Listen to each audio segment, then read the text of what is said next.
All right, so today we're going to be doing a deep dive on Squid Game. This show, I mean, it's brutal. It's got all those shocking twists. It's definitely gotten people talking, even inspired a few Halloween costumes. But today we're going to go deeper, beyond the surface, like you've seen the games. But why? Why has this show resonated with so many people around the world? Well, what makes Squid Game so captivating is that it takes these ordinary things, like childhood games, things we think of as innocent and carefree, and it turns them into a fight for survival. Yeah, it's like such a stark contrast, seeing adults playing these games, but with their lives on the line. Yeah. Almost like watching innocence die, right? Like even the game Ojinshio, the Squid Game itself, it's just a kid's game, but in the show, it's this brutal struggle, just to get to the top, no joy or anything. Right, and that juxtaposition is so effective because we all kind of understand childhood as this pure time, and Squid Game twists that, it forces us to see this world where innocence is easily broken, and the stakes, they're terrifyingly real. Yeah, like a dark mirror. Right. Right. Makes you question the system that could even lead to that kind of desperation. And speaking of systems, the show doesn't shy away from economic inequality. We see characters drowning in debt, facing eviction, struggling to take care of their families. It's bleak, and it feels way too familiar for a lot of people. Absolutely. And what's interesting is that Squid Game doesn't just show poverty, it critiques the systems that make it worse.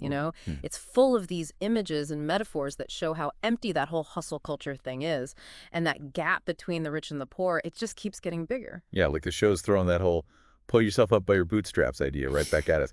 These characters are trying, they're hustling, but the system's rigged. And that resonates with so many people who are struggling, not because they're lazy, but because the game's designed to make them lose. Exactly. Squid Game uses this framework of game theory, right?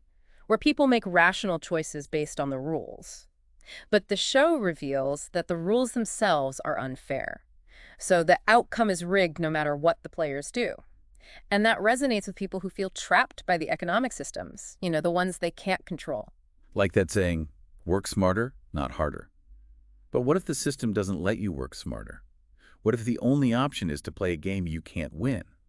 It's scary, and it makes the characters' decisions, even the bad ones, a bit more understandable. It definitely makes it more complex. Squid Game doesn't judge. It makes us think about the tough choices people have to make in a broken system. It's like, what would you do in that situation? And that's where it gets you, right? You see all these characters from different walks of life, and they're facing impossible choices. Like Sung Gi-hun, player 456.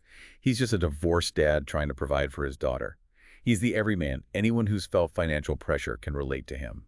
And then you've got Cho Sang-woo, player 218. This is a great example of that struggle between ambition and doing the right thing.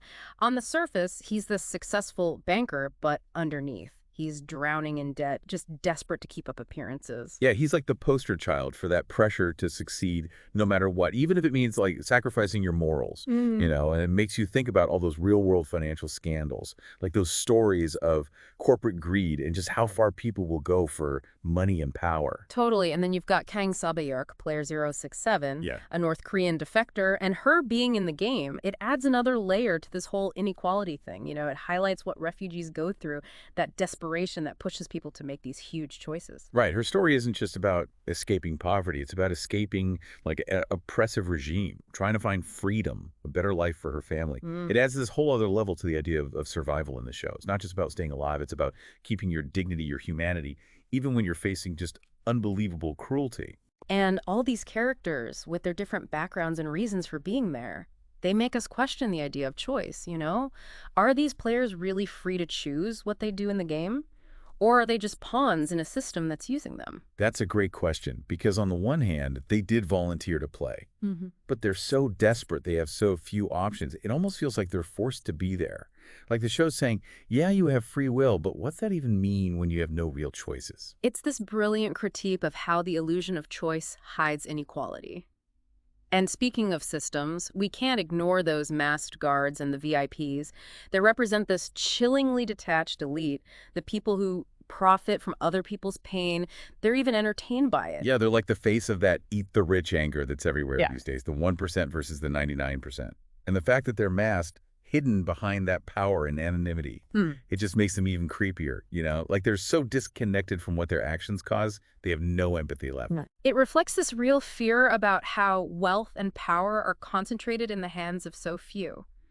The show uses these figures to represent a system that thrives on exploiting vulnerable people, turning their desperation into entertainment for the privileged few. And it's not just a Korean issue, right? I mean, the show was huge all over the world. It broke records in over 90 countries. Why do you think Squid Game connected with so many different people? Well, for one thing, the themes we've been talking about, economic anxiety, how fragile morality is, criticizing power structures, those are universal concerns. No matter who you are, where you live, what language you speak, you can probably relate to feeling stuck in a system that seems rigged against you. So it's tapping into this shared feeling of unease, like the game is stacked against the average person. And it does it with these super compelling characters. Characters who represent all these different sides of the human experience. Exactly, and on top of those universal themes, Squid Game also benefits from how much South Korean culture has grown globally.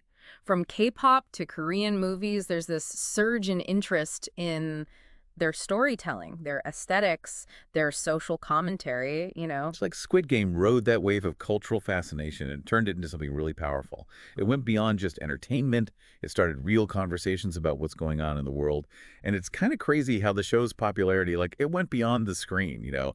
The memes, the merchandise, all the TikTok challenges. It felt like Squid Game was everywhere. It became this, like, cultural touchstone, right? A way for people to deal with their own anxieties about the world. That's pretty remarkable. You don't see that very often, where entertainment can make people think so critically and get involved. Yeah, it's like Squid Game gave us this language to talk about these issues. Issues that are, like, tough to even bring up sometimes. They feel too big or too uncomfortable. Exactly. And by putting these issues into this gripping story, the show reached people who might not have thought about these things otherwise. It's like sneaking in some social commentary while entertaining you, and it works so well. But at its heart, Squid Game is still a story about people. You know, the choices they make, the relationships they form, how far they'll go to survive. And I think that's why it hits home, because even with the high stakes and the brutal setting, we see ourselves in these characters. Yeah, we see our own weaknesses, our desires, our capacity for good and bad. It makes you confront how complex people are and how that line between right and wrong, it can get blurry, especially in extreme situations. It's a reminder that we're all capable of amazing kindness and just shocking cruelty. And it leaves us with these big questions, right? Like if we were in those players' shoes, what would we choose to do? What would we be willing to compromise? And what does it say about us, about our society, that this whole scenario feels possible? Those are questions that stick with you, and that might be the biggest sign of the show's success. It's not just entertainment, it makes you think about the world around you. So if you've been hooked by Squid Game, if it's gotten under your skin, if you're thinking about all the deeper stuff, I'd say keep digging. Don't just watch it, engage with it, you know? Talk about it with friends, read what other people are saying, research the issues it brings up. There's so much out there, articles, essays, even studies. They go into the show's symbolism, its impact, how it connects to real-world problems. By learning more, you go beyond just watching a show. You gain real insights. Because Squid Game, it's not just a show. It reflects our times, it comments on the systems we live in, and it reminds us of the choices we have to make. By really thinking about it, we can use it to grow as people, to push for change, and to build a world where a dystopia like that is just a warning, not our reality.